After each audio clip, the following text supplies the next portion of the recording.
Is Hocus Pocus the best Halloween movie of all time? And why is the answer yes?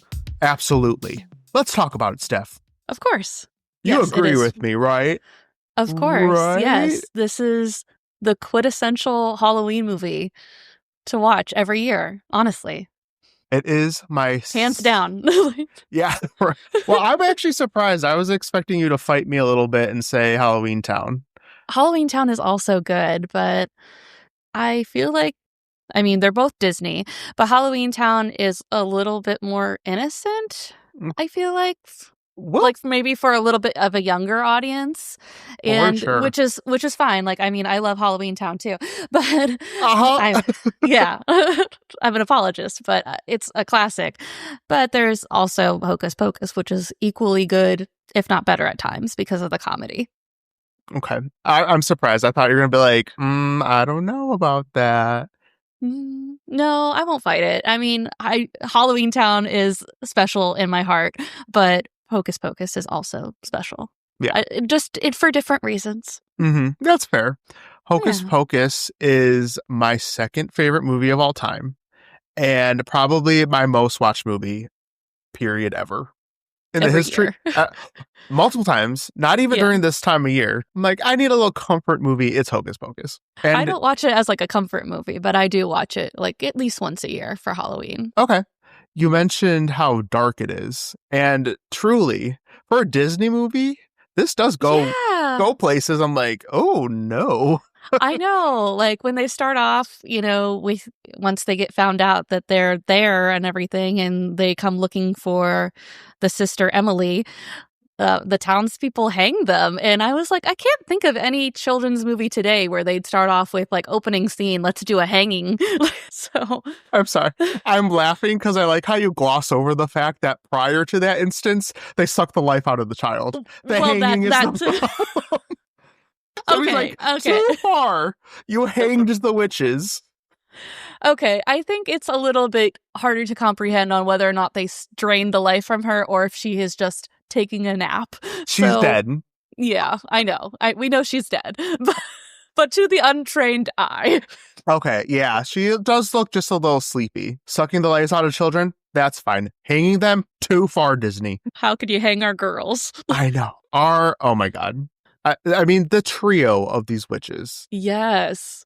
The best combination of actresses. Well, I feel like, yes, they are all good together as a trio, but Bette Midler, like, eats this role up. Like, it's just made for her. Just the facial expressions and everything. She is just, like, the epitome of, like, this lead witch with, like, the crooked nose and flying on the broomstick and everything, and, like, the sneering. She's perfect. I can't recast her in any way.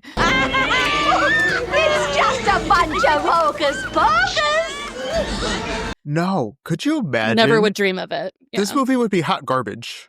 Well, you know what? I don't want to say that either, because I think the whole cast does a fantastic job. Right. From Danny to Bette Midler. But if you took Bette Midler out of the equation, it would be a huge downgrade. Absolutely. Yeah. I just feel like you can feel that she is like 1,000% committed. Mm-hmm. Oh, yeah, for sure. Who's your favorite witch? Is it Bette Midler? Winifred? I mean, I love them all. I feel like Mary's the funniest. I mean, Sarah gets me too sometimes. And every once in a while, I keep on having to remind myself, I'm like, that's Carrie from Sex and the City. You idiot! The boy has tricked us! And he's stolen the book! After him! A muck. Oh, Winnie, just one child. Is it... I know nothing about Sex and the City, but is that a weird...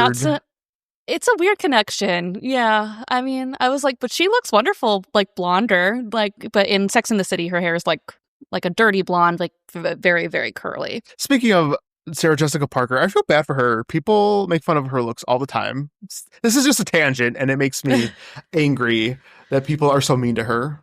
Oh, no. I mean, she's beautiful, but she's beautiful, especially in this. I think she's like model pretty as like sexy witch stereotype, I guess.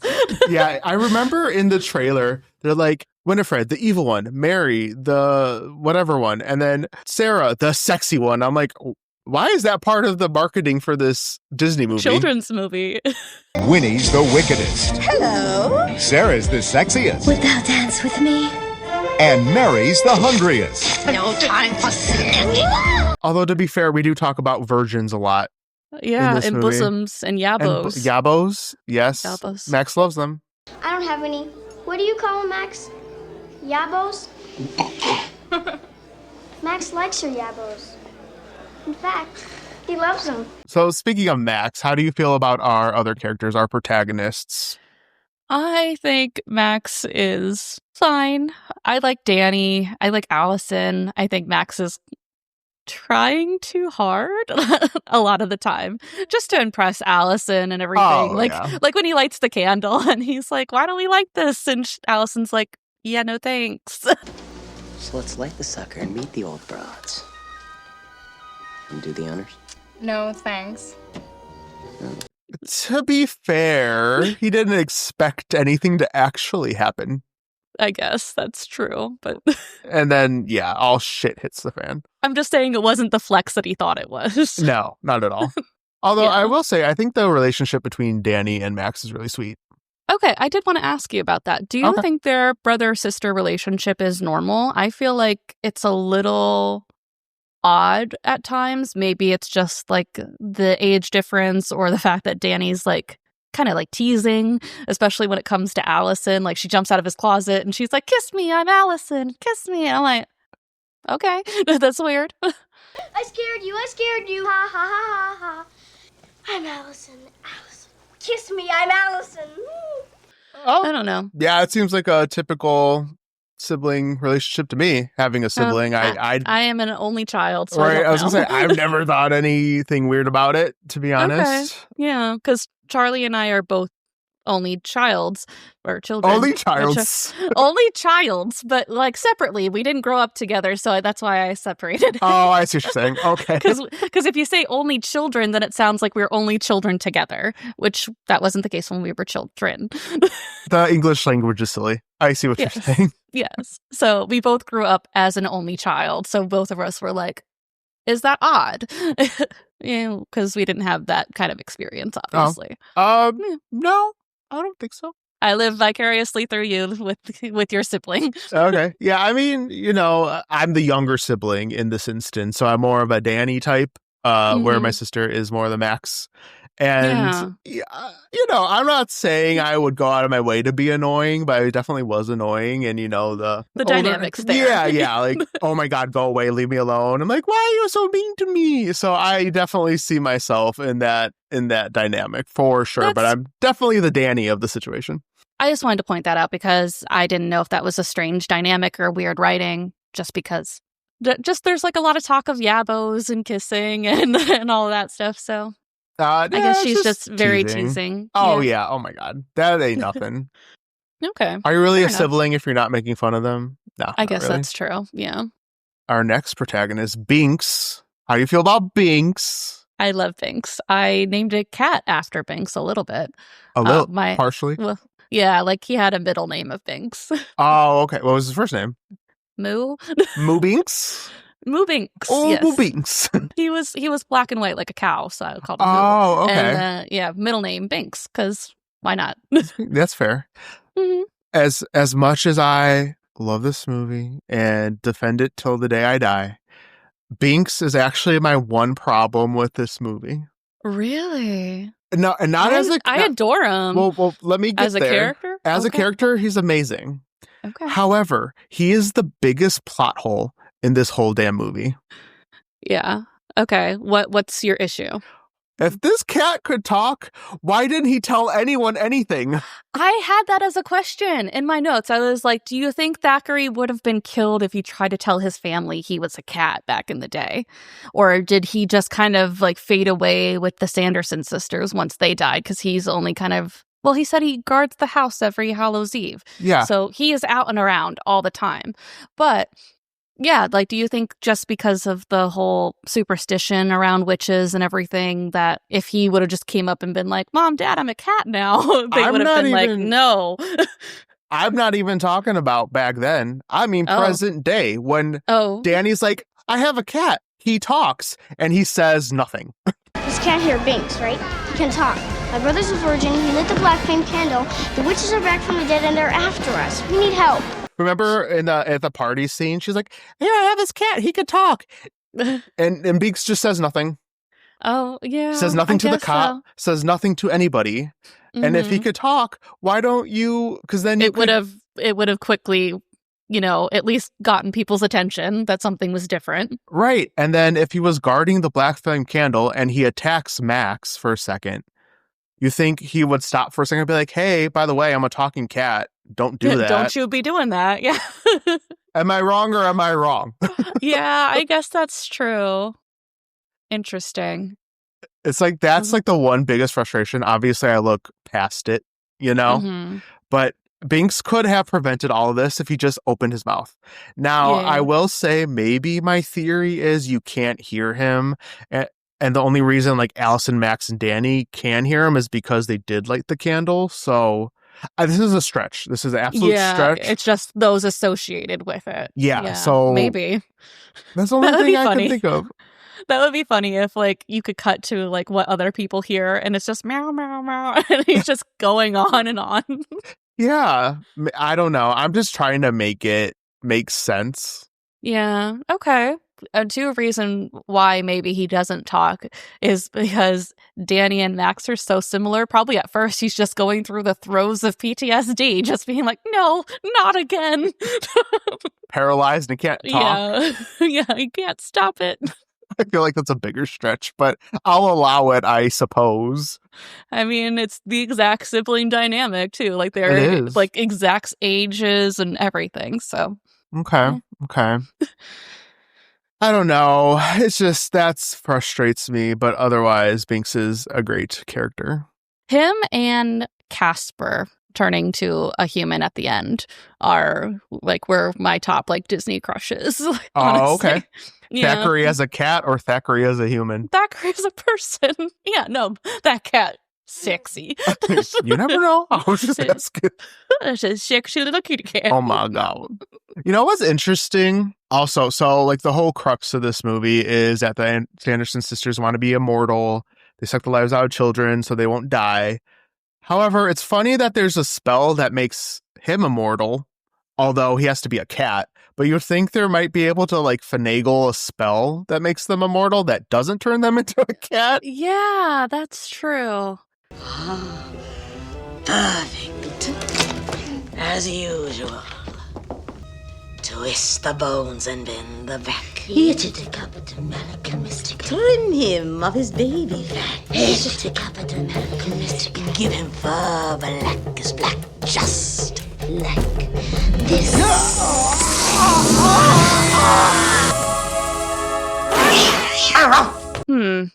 I guess because it's more of a curse. I don't know. I'm like, you have the power to make things immortal, but they have to, in this instance, it's a cat, but... Yeah. Like, interesting. I feel like you could maybe do something there and like cut out the cat part of that, but still be immortal. I don't know. I feel like the majority of their spells don't work. Really, if you like score them on like a 1-to-1, like how easily they are deterred and everything too, because like the rating, it was hard rating this because like I love so many aspects of the movie, but I don't want to be like I'm terrified of them because they can be outsmarted. So yeah, you kind of have to balance the scale. Yeah, 100%. Which spells didn't work off the top of your head? Okay, so I will say the Billy spell works because they resurrected him, but it was kind of passive aggressive because as soon as Billy gets out of the grave, he's like, "What? Why are we doing this?" Like he like looks back like, "No." I know. The spell worked. However, this individual was not about it. Yeah. He doesn't want this, so maybe bad choice of person. I don't know. It also feels like shouldn't it have been like absolute control in a way, since that's what they needed him for? But maybe, well, if that wasn't what the spell did, though, if that spell just resurrected someone. I guess. And that's another crazy thing. They also have a spell that resurrects people, yet somehow they can't resurrect themselves. That's crazy. I got lots of questions about that. I got a lot of questions about their pact with the devil. Because obviously we've seen the sequel, so they don't mention anything with the devil. I don't know if it's just to make it more, kid friendly. I don't know. Oh, let's not talk about the sequel. Oh my god! But you like the sequel. I liked it because the Sanderson sisters were back. Okay. I will watch anything that has them. Was it a good movie? I started watching it again after I watched the first one for this video. And I don't know, each subsequent watch of the second one, I'm like, man, this is just, compared to the first one, not great. Yeah, I think it kind of just pokes more holes in the plot of the first one if you try to take what the second one is saying about their history. Because, well, you looked up stuff about like their lore, like you had a book or something that you were telling me facts about them at one point, like why Mary barks and like are they all like half sisters and with different fathers or something you told me? I can't remember if this was absolutely true or who said it, but like Sarah is the daughter. They all share a mother, and she's the daughter of the village idiot and the mom. I think Mary was like the daughter of a bloodhound and the mom. I don't know. Think they all have different fathers from what I remember. Okay. Yeah, but then in the sequel, they are just like close friends that treat each other as sisters. And well, I think they're actually sisters in the second too. I don't know. To me, that it came across as if they were friends. Oh no, they're Sanderson sisters. I think they're still sisters. True. Okay. Speaking of Pact with the Devil, the funniest thing to me is when they turn around and they see the guy dressed as the devil and they recognize him, which means that's what the devil looks like. Mother.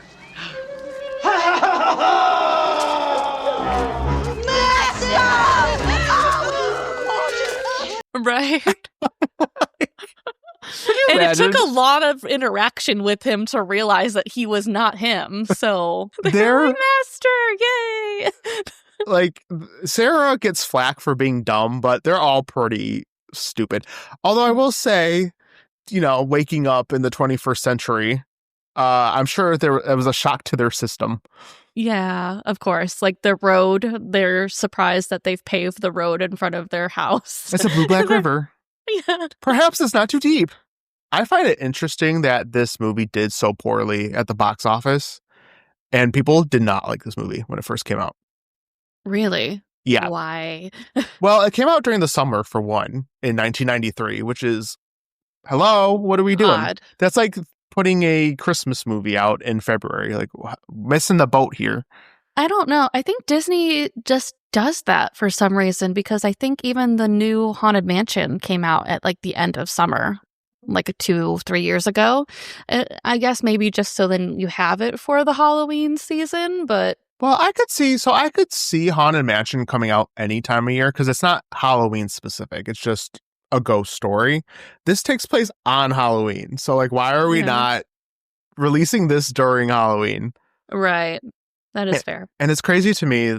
A lot of people didn't like it for the longest time, and it feels like it just exploded in popularity as of recent. I mean, it took how long for the sequel to come out, and it was like the most streamed Disney movie on the platform. That's true. When did you like start liking this movie? Was it always when you were a kid, or was it later in your life?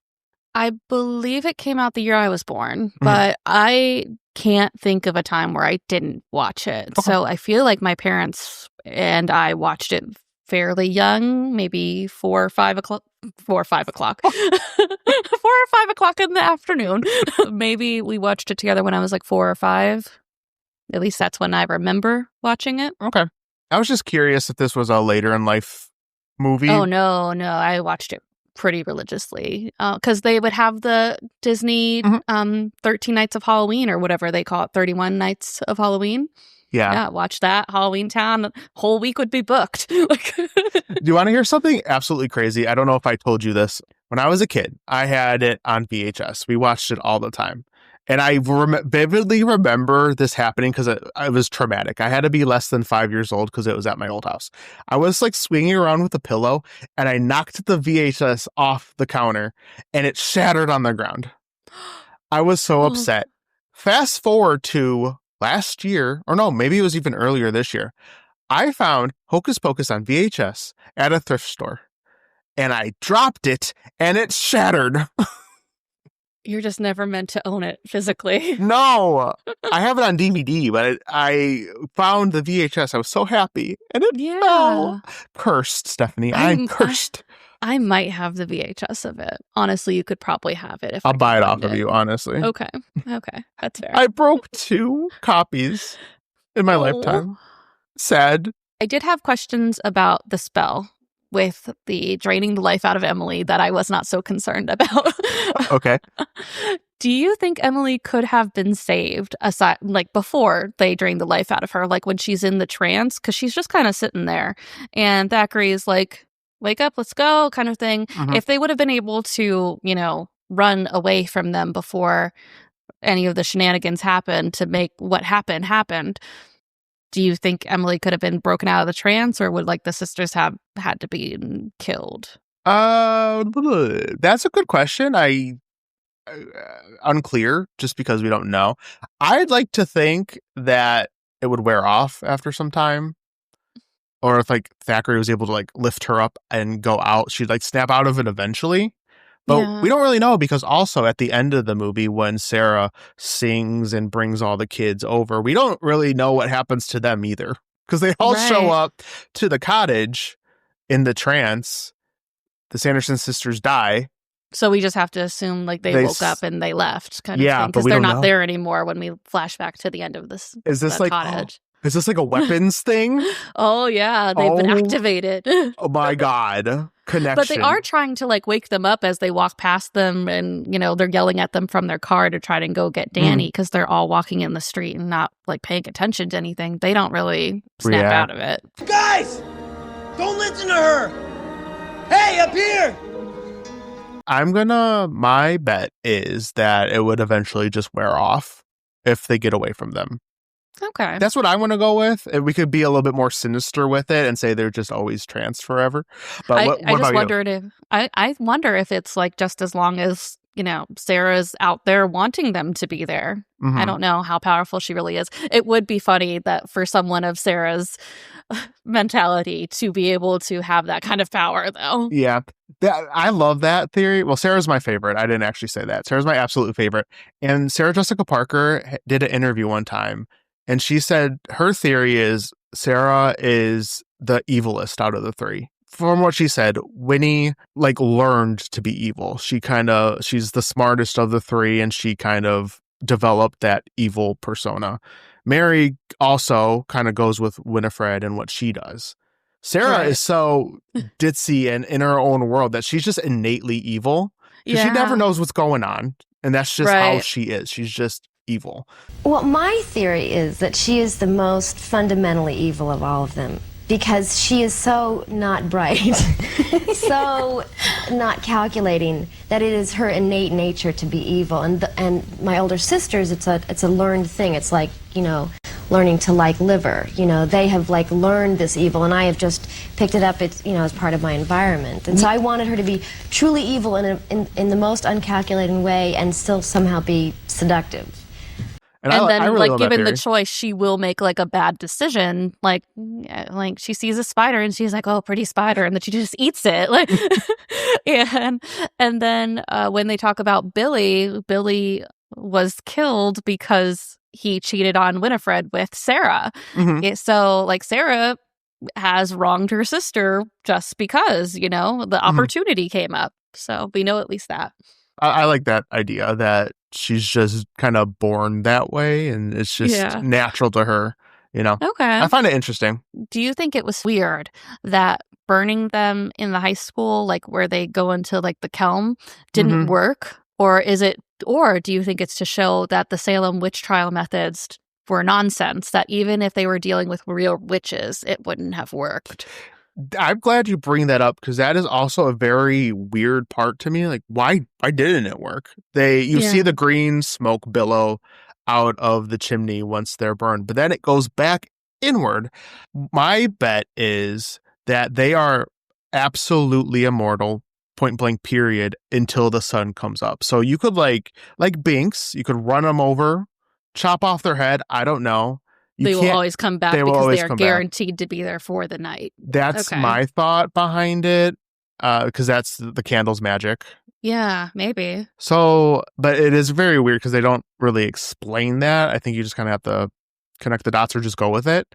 So that's what I think, is that they are guaranteed this one night. Did you think that Winnie was silly to have pursued Danny when she could have just killed whatever kid showed up at the cottage first? And then got Danny? Yeah. 100%. But I think that really shows her pride in her character. It's just really, 1000%. She's like, I will risk it all to kill this little girl. It's worth it. She thought so. Mm-hmm. That's crazy. I'm not even that level of petty. Right. Oh my God. I would at least top off. I think about it. Yeah. And then I'm going to kill you. Like, give me a moment to get ready. I'd still come after you. But yeah, I think I'd take a beat. For sure. Yeah, that's crazy. I thought that too. It's like, yeah, it's like, wait. And they already have the two bullies locked up. They could have taken them easily. No. She needed Danny because she called her ugly. Mm-hmm. How old you are. You sold your soul. You're the ugliest thing that's ever lived. And you know it. You die first. But I think they do have almost like an age cutoff or preference, though, because they don't seem to want to take anyone that is Max's age. Mm-hmm. Like, they just lock them up, they're in the way kind of thing. Sarah's having fun making their cages spin and just torturing them. Yeah, but they have access to them and they have access to Max. They're like, no, it has to be Danny. Danny's like 8, and everybody that they summon seems to be around that age as well, not like a teenager. It's probably the younger they are, the more life they get out of them, kind of a thing. Probably. Is what I always just assumed. Like, Max is just a little too old at that point. Like, they'll definitely go after him because he drinks the potion to save Danny. Right. So it still works. They have no option. Yeah. And you know what? Obviously, this doesn't happen. What if Max drank the potion and Winifred just pushed Danny off the broom anyways? Like, how awful would that have been? Yeah. She could have just killed her. Yeah. She's like, whoop, I mean, bye. She did kind of push her. She just landed in the grass, but... Yeah, but from up top when they were still in the air. Yeah. She could have just, in spite, killed Danny. But that's true. So she's not that evil. Okay, yeah. Yeah, she just like, here you go. Yeah. I did want to bring attention to the book, though. Mm-hmm. You think the book's always awake? It's just kind of like waiting? Because we see after they've already been kind of vanquished for the night, we see the kids still hanging in the cages that they put them in, the bully kids. Mm-hmm. And you look down where they've left the book, and the book's still awake. I never thought about that. I mean, I guess it would be, maybe it sleeps like people, you know? It gets its 8 hours, and then it's awake, and then, I don't know. I never thought that before. That's an interesting point. I mean, it is alive in a sense. Yeah, I really think that the second one should have delved into this whole backstory that they gave with the book, because they say it's bound in human skin and given to her by the devil himself. That was a lie, because it was not. Yeah, her adopted mother, not even her real mom. So, wrong. Yeah. So, for our ratings, if you're new and never seen our show before, we rate 4 aspects of the movie. We total up those points, and then that's how we get our out of 13 scale. Just to further clarify, each category is 1 out of 3. So then we add those totals up to Yes, thank you. It's very important. Each one's out of 3. Please remember. So, plot, I gave a 1 just because it is not scary, but I want to say it's a very firm 1, you know, like there's a lot of good aspects. There's so much that they accomplish all in one night. The witches are very powerful in concept. You know, they're draining the lives out of children. They attacked Thackery, made him a cat, and all these other things. I feel like plot is a very sturdy plot, especially given that it's a kids movie, because it could have just been all about like, it's all about friendship and how much we love each other and they're scary witches, and it totally isn't like that. It still holds up even after all these years, and I feel like I could watch this as a 5-year-old or a 85-year-old and still have fun. Exactly. And then suspense, I gave a 0. Honestly, it's just because I'm not trying to like buff this movie up too much to make it too scary on our scale. Fair enough. There's like maybe one moment where you're not suspecting them. They're driving to the house to see where the witches are, I think because they have the book now, and Danny's gone missing, and Winnie like pulls up alongside him on her broom. It's just kind of surprising, not terrifying, but there's that. Again, couldn't give it a point because I don't want to rate it too high. And then atmosphere, I had to give it a 1, even though it is basic with like school and a house. There's still like the Sanderson sisters' cottage and the atmosphere. Like it's Salem, Massachusetts in fall. It's beautiful. There's the cemetery. The kids are trick-or-treating. It just like puts you in that vibe. I had to give it a point. And then villain 1 as well. Like I said before, they're clearly very powerful, but they can be outsmarted. Again, not scared that they're gonna like come out and get me. Right. Yeah. And then special point, I gave it a 1 because I love it. Okay. Fair enough. Yeah. How about you? For my ratings, I gave plot a 1 out of 3. I gave suspense a 1 out of 3. Atmosphere, a 1 out of 3. Villains, I give a 0 out of 3. I don't find them scary. I want to be one of them. I'm not afraid of them. I just want to be them. Fair. And unfortunately, I did not give it my special point, much to your same reasoning. It's not that scary, so I don't want to give it an extra rating, even though it pained me so hard. This is my second favorite movie of all time. So to not give it my extra special point hurts. It hurts so bad, but it's just, it's a kid's movie. It tackles some dark elements, which is why it is at least a 3 in my opinion. You know, children are dying. We're talking about virgins, which is maybe not necessarily totally appropriate for children, but it does get into some dark material. So themes, if you're really listening. Yeah, exactly. So I gave it a 3 out of 13. And you gave it a 4? 4. And I feel like it's a little too high, honestly. But the movie's just so good. I have to give it as much credit as I can. That's fair.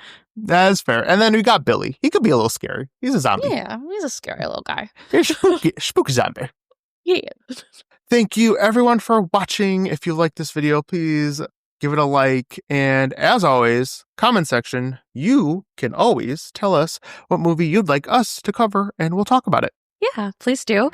And you can find us on social media using 13 Degrees of Screams. There's lots of interactive posts where you can try to guess what movie's coming out next week. Reels from the previous episodes. I do some fun little memes and stuff every once in a while. Just come check us out. We will see you next week. Bye. Bye.